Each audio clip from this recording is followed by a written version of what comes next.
August 14వ తేదీన మన టాలీవుడ్ హీరోలు ఇద్దరి మధ్య ఇంట్రెస్టింగ్ ఫైట్ జరగబోతుందండోయ్.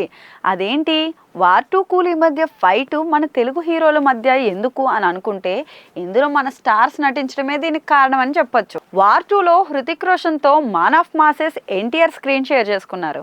హృతిక్ రోషన్ ఓ పక్క, ఎన్టీఆర్ మాస్ స్టామినా మరో పక్క వార్ టూకి స్పెషల్ అట్రాక్షన్ కానున్నాయి. వార్ టూ సినిమా ఆగస్టు 14న రిలీజ్ అవుతుంది. మరి ఈ సినిమాలో ఎన్టీఆర్ నెగిటివ్ రోల్లో నటిస్తాడని టాకు. ఇక అదే రోజు వస్తున్న సూపర్ స్టార్ రజనీకాంత్ కూలీ సినిమాలో కూడా నెగిటివ్ రోల్లో కింగ్ నాగార్జున కనిపించబోతున్నారు.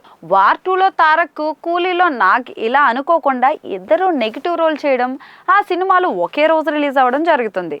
మరి ఆగస్టు 14న సినీ లవర్స్ అందరికి కూడా ఒక స్పెషల్ ఫీస్ట్ అందించేలా ఈ మూవీస్ అయితే వస్తున్నాయి. నాగార్జున నటించడం వల్ల కూలీకి, తారక్ వల్ల వార్ టూకి తెలుగు రెండు రాష్ట్రాల్లో సూపర్ బజ్ అయితే ఏర్పడింది. ఇక లోకేష్ కనకరాజ్ డైరెక్ట్ చేస్తున్న కూలీ సినిమాలో బ్యాడ్ గై గా నాగార్జున నటించాడు. ఆయన్ను ఒప్పించడం కోసం లోకేష్ దాదాపుగా 7 సార్లు కింగ్ కి కథ వినిపించాడట. ఇక నాగార్జున విలన్ గా చేయడం పెద్ద రిస్క్ అని అనిపిస్తున్న లోకేష్ టేకింగ్ మీద మాత్రం నమ్మకం ఉంది కాబట్టి అక్కినేని ఫ్యాన్స్ రిలాక్స్డ్ గా ఉన్నారు.